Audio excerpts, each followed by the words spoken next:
ಸನಾತನ ಸಂಭ್ರಮಕ್ಕೆ ಸ್ವಾಗತ. 2025 ಪ್ರಾರಂಭದಲ್ಲಿ ನೋಡಿ ನಿಮಗೆ ಗುರುವಿನ ಪ್ರಭಾವ, ಗುರುವಿನ ಅನುಗ್ರಹ ಹೇಗಿರುತ್ತೆ ನೋಡಿ. 11ನೇ ಗುರು ಬಲಾಢ್ಯನಾಗಿರ್ತಾನೆ. ನಿಮಗೆ ಗುರುವಿನ ಪ್ರಭಾವ ತುಂಬಾ ಚೆನ್ನಾಗಿರುತ್ತೆ.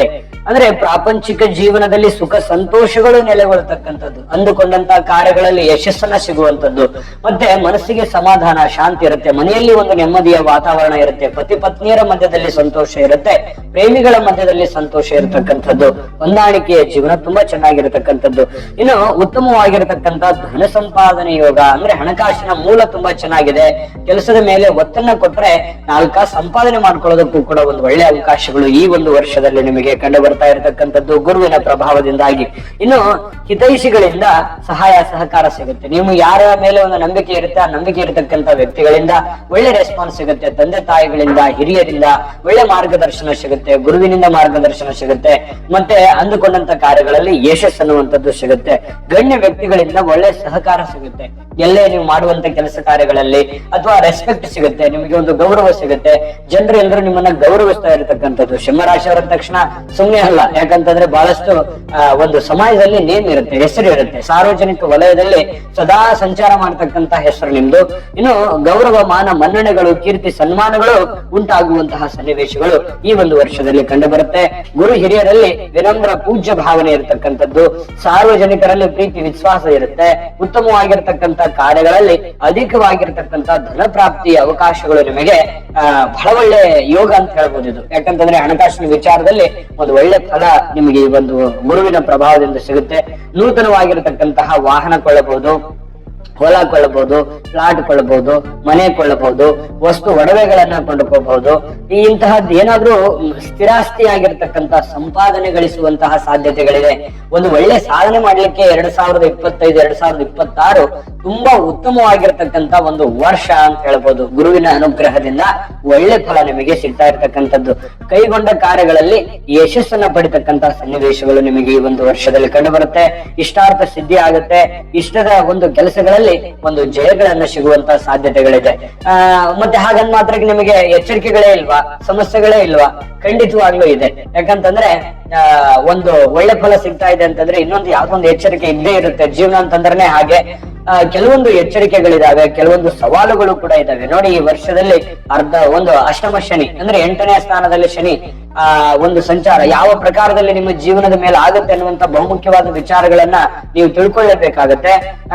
ಜೊತೆಗೆ ಈ ಗುರುವಿನ ಅನುಗ್ರಹ ಅಂತೂ ಚೆನ್ನಾಗಿದೆ. ಇನ್ನು ಶನಿ ಪರಮಾತ್ಮನ ಪ್ರಭಾವ 2025 2026 ಅಷ್ಟಮ ಶನಿಯ ಪ್ರಭಾವ, 8ನೇ ಮನೆಯ ಒಂದು ಪ್ರಭಾವ ನಿಮಗೆ ಯಾವ ಪ್ರಮಾಣದಲ್ಲಿ ಆಗತ್ತೆ, ಅದರ ಫಲ ಹೇಗಿರುತ್ತೆ ಅನ್ನೋದ್ರ ಬಗ್ಗೆ ವಿಸ್ತೃತವಾಗಿ ತಿಳಿಸೋಣ. ಆದ್ರೆ ಅದನ್ನ ತಿಳಿಸೋದಕ್ಕಿಂತ ಮುಂಚೆ ವಿಡಿಯೋ ಈಗ ಸ್ಟಾರ್ಟ್ ಆಗಿದೆ ಅಂತ ಹೇಳ್ಬೇಕು.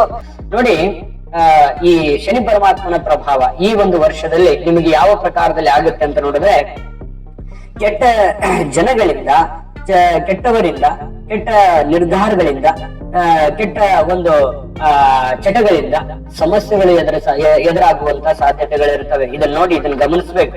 ಯಾಕಂತಂದ್ರೆ ಈ ಕೆಟ್ಟ ಜನಗಳ, ದುಷ್ಟ ಜನಗಳ ಸಹವಾಸದಿಂದ ನೀವು ದೂರ ಸರಿಬೇಕು. ನಿಮ್ಮ ಹತ್ರ ಏನಾದ್ರೂ ಕೆಟ್ಟ ಚಟಗಳಿದ್ರೆ ಅದನ್ನ ಬಿಟ್ಟು ಬಿಡಬೇಕು. ಕೆಟ್ಟ ಜನರ ಸಹವಾಸ ಮತ್ತೆ ದುಡುಕಿನ ನಿರ್ಧಾರಗಳನ್ನು ತೆಗೆದುಕೊಳ್ಬಾರ್ದು. ನಿಮ್ಮ ವ್ಯಾಪಾರ ಇರ್ಲಿ, ವಹಿವಾಟು ಇರ್ಲಿ, ಕೆಲಸ ಇರ್ಲಿ, ಮತ್ತೆ ಜನಗಳಿರ್ಲಿ, ಅಥವಾ ನೀವು ತೆಗೆದುಕೊಳ್ಳುವಂತ ಪ್ರತಿಯೊಂದು ನಿರ್ಧಾರಗಳು ಕೂಡ ಬಹಳ ಎಚ್ಚರಿಕೆ ಅಂತಂದ್ರೆ ಬಹಳ ಎಚ್ಚರಿಕೆಯಿಂದ ನೀವು ತೆಗೆದುಕೊಳ್ಬೇಕಾಗತ್ತೆ. ಯಾಕಂತಂದ್ರೆ ದುಡುಕಿನ ನಿರ್ಧಾರಗಳನ್ನ ತೆಗೆದುಕೊಳ್ಬಾರ್ದು. ದುಡುಕಿನ ನಿರ್ಧಾರ ತೆಗೆದುಕೊಂಡ್ರಿ ಅಂತಂದ್ರೆ ನಷ್ಟವನ್ನ ಅನುಭವಿಸ್ಬೇಕಾಗತ್ತೆ. ದುಷ್ಟ ಜನರ ಸಹವಾಸದಿಂದ ಸಮಸ್ಯೆಗಳಾಗುತ್ತೆ. ಕೋರ್ಟು ಕಚೇರಿ ಕೆಲಸಗಳಲ್ಲಿ ಸಮಸ್ಯೆ ಆಗುತ್ತೆ. ಮತ್ತೆ ಕೋರ್ಟು ಕಚೇರಿ ಕೆಲಸ ಅಂತ ಅಳದಾಡಬೇಕಾಗತ್ತೆ. ಸ್ವಲ್ಪ ಇದ್ರ ಬಗ್ಗೆ ಎಲ್ಲ ನೀವು ಗಮನ ಹರಿಸ್ಬೇಕು. ಯಾಕಂತಂದ್ರೆ ನೀವು ಸಾರ್ವಜನಿಕ ವಲಯದಲ್ಲಿ ಹೇಗಿರ್ತೀರಿ, ನಿಮ್ಮ ಬಗ್ಗೆ ಜನಗಳ ಅಭಿಪ್ರಾಯ ಹೇಗಿದೆ, ನೀವಿಲ್ಲಿ ಏನ್ ನಿರ್ಧಾರ ತಗೋಬೇಕು, ಪ್ರಾಬ್ಲಮ್ ಹೆಂಗಿರುತ್ತೆ, ಯಾರಿಗೇನೋ ಪ್ರಾಬ್ಲಮ್ ಆಯ್ತು ಅಂದ ತಕ್ಷಣ ಸಡನ್ ಆಗಿ ಅವ್ರಿಗೆ ರೆಸ್ಪಾನ್ಸ್ ಮಾಡ್ಬಿಡ್ತೀರಿ ನೀವು. ಮಧ್ಯಸ್ಥಿಕೆ ವಹಿಸುವಂತದ್ದು, ಜಾಮೀನು ಆಗುವಂತದ್ದು, ಮೂರನೆಯವರ ಕಲಹಗಳು, ಸಮಸ್ಯೆಗಳನ್ನ ನೀವು ಬಗೆಹರಿಸೋದಕ್ಕೆ ಹೋಗಿ ಸಿಕ್ಕಾಕೊಂಡ್ಬಿಡೋದು, ನಿಮ್ಮ ಒಂದು ಕ್ಯಾರೆಕ್ಟರ್ಗೆ, ನಿಮ್ಮ ಒಂದು ಹೆಸರಿಗೆ ಕೆಟ್ಟ ಹೆಸರು ಬರುವಂತದ್ದು, ಈ ರೀತಿಯಾದಂತಹ ಸಮಸ್ಯೆಗಳು, ಸಾಧ್ಯತೆಗಳು ಜಾಸ್ತಿ ಇರ್ತವೆ. ಇದ್ರ ಬಗ್ಗೆ ನೀವು ಜಾಸ್ತಿ ಗಮನ ಹರಿಸಬೇಕಾಗತ್ತೆ. ಬಹಳ ತಾಳ್ಮೆ ಇರಬೇಕು, ಎಚ್ಚರಿಕೆ ಇರಬೇಕು. ಸಾರ್ವಜನಿಕ ವಲಯದಲ್ಲಿ ಇದನ್ನೊಂದು ದೊಡ್ಡ ಪ್ರಮಾಣದ ಎಚ್ಚರಿಕೆ ಅನ್ನುವಂಥದ್ದನ್ನ ಗಮನದಲ್ಲಿ ಇಟ್ಕೋಬೇಕಾಗತ್ತೆ. ಜೊತೆಗೆ ಗುರುವಿನ ಅನುಗ್ರಹದಿಂದ ಹಣಗಳು ಬಂದರೂ ಕೂಡ ಶನಿ ಪರಮಾತ್ಮನ ಪ್ರಭಾವದಿಂದ ಖರ್ಚು ವೆಚ್ಚಗಳು ಜಾಸ್ತಿ ಆಗುತ್ತೆ. ಖರ್ಚಿಗೆ ಕಡಿವಾಣವನ್ನ ಹಾಕ್ಬೇಕಾಗುತ್ತೆ. ದುಡ್ಡು ಬರ್ತಾ ಇದೆ ಬಿಡು, ಹೆಂಗೋ ಖರ್ಚು ಮಾಡ್ಬಿಡೋಣ ಅನ್ನುವಂಥದ್ದಲ್ಲ. ಬಂದಿರುವಂತ ದುಡ್ಡನ್ನ ಸರಿಯಾಗಿ ಸದುಪಯೋಗ ಮಾಡ್ಕೋಬೇಕು. ಅದನ್ನ ನೀವು ಉಪಯೋಗಿಸ್ಕೊಂಡ್ರೆ ನಿಮ್ಗೆ ಖಂಡಿತವಾಗ್ಲೂ ಒಳ್ಳೆ ಫಲ ಸಿಗುತ್ತೆ. ಸಾಲ ಮಾಡ್ಲಿಕ್ಕೆ ಹೋಗ್ಬಾರ್ದು, ಸಾಲ ಅಂತೂ ಮಾಡ್ಲೇಬಾರ್ದು. ಹಾಸಿಗೆ ಇದ್ದಷ್ಟು ಕಾಲ ಚಾಚಬೇಕು. ತೀರಾ ಅತಿ ಅವಶ್ಯಕತೆ ಇದೆ, ಬೇರೆ ದಾರಿ ಇಲ್ಲ, ಯಾವ್ದೋ ನನಗೆ ದುಡ್ಡು ಬರುತ್ತೆ, ಬಂದ ಮೇಲೆ ಈ ಸಾಲ ತೀರಿಸ್ತೀನಿ ಅನ್ನುವಂತ ಓವರ್ ಕಾನ್ಫಿಡೆನ್ಸ್ ಇದ್ರೆ ಖಂಡಿತ ಮಾಡ್ಕೊಳ್ಳಿ. ಆದ್ರೆ ಬರುತ್ತೆ ಬಿಡು, ಏನೋ ಒಂದು ಆಗ್ಬೋದು, ಏನೋ ಒಂದು ಪವಾಡನ ನಡೀಬಹುದು ಬಿಡು ಅಂತ ತಿಳ್ಕೊಂಡು ಆ ರೀತಿಯಾಗಿ ಜೀವನವನ್ನ ನೆಗ್ಲಿಜೆನ್ಸಿ ಮಾಡ್ಲಿಕ್ಕೆ ಹೋಗ್ಬೇಡಿ, ಇಷ್ಟು ನೆಗ್ಲೆಕ್ಟ್ ಮಾಡ್ಲಿಕ್ಕೆ ಹೋಗ್ಬೇಡಿ. ಸೀರಿಯಸ್ ಆಗಿರ್ಬೇಕು. ಸಾಲ ಸಂದ ಮಾಡ್ಬೇಕಾದ್ರೆ ಎಚ್ಚರಿಕೆ ಇರಬೇಕು. ಯಾಕಂತಂದ್ರೆ ಜಾಸ್ತಿ ಬಡ್ಡಿ ಇಂಟ್ರೆಸ್ಟ್ ಇಂದ ತೆಗೆದುಕೊಂಡು ನಾಳೆ ಸಮಸ್ಯೆ ಅನುಭವಿಸೋರು ನೀವೇ ರೆಸ್ಪಾನ್ಸ್ ಮಾಡ್ಬೇಕಾಗುತ್ತೆ. ಮಾಡೋದ್ಕಿಂತ ಮುಂಚೆ ಎಚ್ಚರಿಕೆ ಇರಬೇಕು. ಈ ವಿಡಿಯೋದಲ್ಲಿ ನೀವು ಇವೆಲ್ಲ ಪಾಯಿಂಟ್ಗಳು ತಿಳ್ಕೊಬೇಕಾಗಿರುವಂತ ಬಹುಮುಖ್ಯವಾದ ಅಂಶ. ಇದೆಲ್ಲ ಉಪಯೋಗ ಆಗುತ್ತೆ ನಿಮಗೆ, ಆಯ್ತಾ? ಇನ್ನು ಉತ್ಪನ್ನಕ್ಕಿಂತ ಹೆಚ್ಚು ಖರ್ಚಾಗುವಂತ ಸಾಧ್ಯತೆ ಇರುತ್ತೆ. ವಿರುದ್ಧ ಲಿಂಗದ ವ್ಯಕ್ತಿಗಳ ಜೊತೆಯಲ್ಲಿ ಸ್ವಲ್ಪ ಎಚ್ಚರಿಕೆಯಿಂದ ವ್ಯವಹರಿಸಬೇಕಾಗತ್ತೆ. ಸ್ವಲ್ಪ ಅಪವಾದ ಪೀಡದ ಭಯಗಳು, ಸುಮ್ನೆ ನೀವು ಮಾಡದೇ ಇರುವಂತ ತಪ್ಪನ್ನ ನಿಮ್ ತಲೆ ಮೇಲೆ ಹೊರಿಸ್ಬಿಡೋದು, ಅಪವಾದಕ್ಕೆ ಗುರಿ ಮಾಡುವಂತ ಸಾಧ್ಯತೆಗಳಿರುತ್ತೆ. ಸುಮ್ನೆ ತಿರುಗಾಟ, ಚಂಚಲ ಮನಸ್ಸಿನಲ್ಲಿ ಇದೇ ನಿಮ್ಮ ವೀಕ್ನೆಸ್ ಪಾಯಿಂಟ್ಗಳು ಆಗ್ಬಹುದು ಸಕ್ಸಸ್ ಆಗೋದಕ್ಕೆ. ಇದ್ರ ಬಗ್ಗೆ ಎಲ್ಲವೂ ನೀವು ಗಮನ ಹರಿಸಬೇಕಾಗತ್ತೆ. ಏನಾದ್ರೂ ಒಂದು ಅವಿಚಾರದ ಬಗ್ಗೆ ಕೆಲಸಗಳನ್ನ ಮಾಡಿ ಆಮೇಲೆ ಪಶ್ಚಾತ್ತಾಪ ಪಡ್ಕೊಳ್ಳುವಂಥದ್ದು, ಗೆಳೆಯರು ಇಕ್ಕಟ್ಟಿಗೆ ಸಿಕ್ಕಾಕಿಸುವಂತ ಸಾಧ್ಯತೆಗಳಿದೆ. ಸ್ವಲ್ಪ ಶತ್ರುಗಳ ಉಪಟಳ ಜಾಸ್ತಿ ಆಗ್ಬೋದು, ಕುಟುಂಬದಲ್ಲಿ ವಿರಸ ಆಗ್ಬೋದು, ಸ್ವಲ್ಪ ಕಲಹಗಳಿಂದ ಸ್ವಲ್ಪ ಮನಸ್ಸಿಗೆ ಬೇಸರ ಉಂಟಾಗುವಂತ ಸಾಧ್ಯತೆಗಳು ಇರಬಹುದು. ಇದ್ರ ಬಗ್ಗೆ ಬಹಳ ಗಮನ ಹರಿಸಬೇಕಾಗತ್ತೆ, ಆಯ್ತಾ?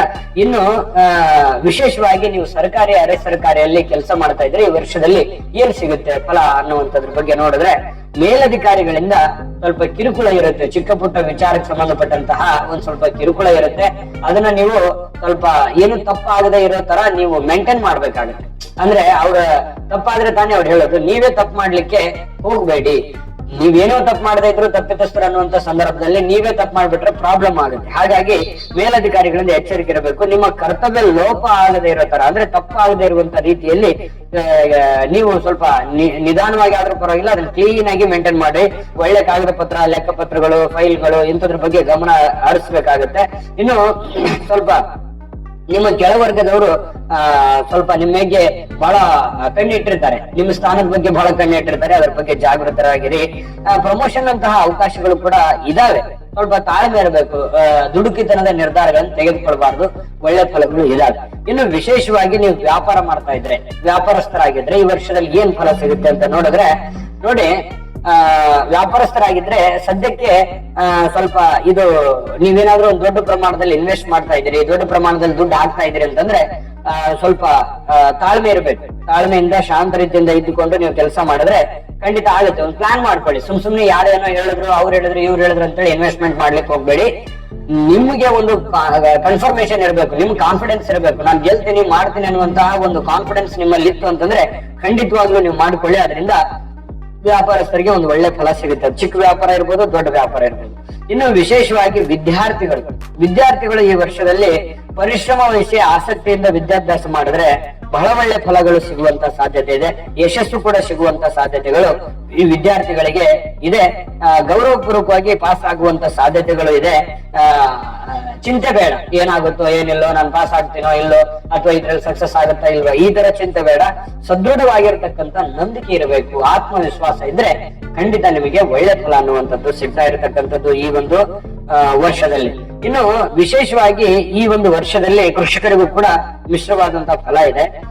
ಇನ್ನು ಈ ವರ್ಷದಲ್ಲಿ ಬಹಳ ಮುಖ್ಯವಾಗಿ ನಿಮಗೆ ಯಾವ ತಿಳ್ಕೊಬೇಕಾಗಿರ್ತಕ್ಕಂಥ ವಿಚಾರಗಳು ಇದಾವೆ. ಇನ್ನು ನಿಮಗೆ ಘಾತಕವಾದ ವಾರ ಯಾವುದು, ತಿಥಿ ಯಾವುದು, ನಕ್ಷತ್ರ ಯಾವುದು, ಮಾಸಗಳು ಯಾವುದು, ಯಾವ ಮಾಸ ನಿಮ್ಗೆ ಅಷ್ಟೊಂದು ಸರಿ ಹೊಂದೋದಿಲ್ಲ ಅನ್ನೋದ್ರ ಬಗ್ಗೆ ನೀವು ಮಾಹಿತಿ ತಿಳಿಸೋಣ. ಅದನ್ನ ತಿಳಿಸೋದಕ್ಕಿಂತ ಮುಂಚೆ ವಿಡಿಯೋ ನಿಮಗೆ ಉಪಯೋಗ ಆಗಿದೆ ಅಂತ ನಾವು ಭಾವಿಸಿದ್ವಿ. ಉಪಯೋಗ ಆಗಿದ್ರೆ ಲೈಕ್ ಮಾಡಿ, ಶೇರ್ ಮಾಡಿ, ನಮ್ಮ ಚಾನಲ್ ಸಬ್ಸ್ಕ್ರೈಬ್ ಮಾಡ್ಕೊಳ್ಳಿ. ವಿಡಿಯೋದ ಕೆಳಗಡೆ ಡಿಸ್ಕ್ರಿಪ್ಷನ್ ಲಿಂಕ್ ಇದೆ, ಅಲ್ಲೂ ಕೂಡ 12 ರಾಶಿಯವರ ಯುಗಾದಿ ವರ್ಷ ಭವಿಷ್ಯದ ಒಂದು ವಿಡಿಯೋಗಳು ಸಿಗುತ್ತೆ. ನಿಮ್ಗೆ ಇಷ್ಟವಾಗಿರ್ತಕ್ಕಂಥ ವಿಡಿಯೋನ ನೋಡ್ಕೊಳ್ಳಿ, ತಿಳ್ಕೊಳ್ಳಿ ಅನ್ನುವಂತ ಮಾತನ್ನು ನೋಡಿ. ನಿಮಗೆ ಜ್ಯೇಷ್ಠ ಮಾಸ 3, 8, 13ನೇ ತಿಥಿಗಳು ಶನಿವಾರ, ಮೂಲ ನಕ್ಷತ್ರ ಇವು ಘಾತಕವಾಗ್ತವೆ. ಹಾಗಾಗಿ ಈ ಸಂದರ್ಭ ಬಿಟ್ಟು ಒಳ್ಳೆ ಸಂದರ್ಭದಲ್ಲಿ ನಿಮ್ಮ ಶುಭ ಕಾರ್ಯಗಳು, ಶುಭ ಕೆಲಸಗಳನ್ನು ಮಾಡ್ಕೊಳ್ಳಿ. ಪರಿಹಾರದ ಬಗ್ಗೆನೇ ಒಂದು ವಿಡಿಯೋ ಮಾಡ್ಬೇಕು ಅಂತ ಅನ್ಕೊಂಡಿದೀವಿ, ಅದನ್ನು ಕೂಡ ನೋಡ್ಕೊಳ್ಳಿ ಅನ್ನುವಂತ ಮಾತನ್ನ ಹೇಳ್ತಾ, ಈ ವರ್ಷದಲ್ಲಿ ಒಳ್ಳೆ ಫಲಗಳು ಸಿಗಲಿ. ತಾಯಿ ಅನ್ನಪೂರ್ಣೇಶ್ವರಿ ಸಕಲ ಅಷ್ಟೈಶ್ವರ್ಯಗಳನ್ನ ಕೊಟ್ಟು ಕರುಣಿಸ್ಲಿ ಅಂತ ಪ್ರಾರ್ಥನೆ ಮಾಡ್ಕೊಳ್ತಾ, ಸರ್ವೇ ಜನಃ ಸುಖಿನೋ ಭವಂತು.